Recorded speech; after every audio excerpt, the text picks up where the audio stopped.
ঢুকে পড়ি। আচ্ছা ঠিক আছে ঠিক আছে মালিনী, বলি তা তোমার নামটা বলো দেখি।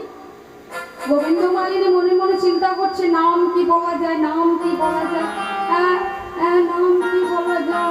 আরে এত ভাবছো কেন, নামটা বলো। নাম নাম হ্যাঁ হ্যাঁ বলি বলি শোনো।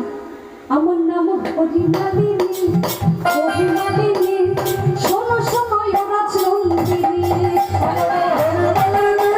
শোনো শোনো হরিমালিনী শোনো শোনো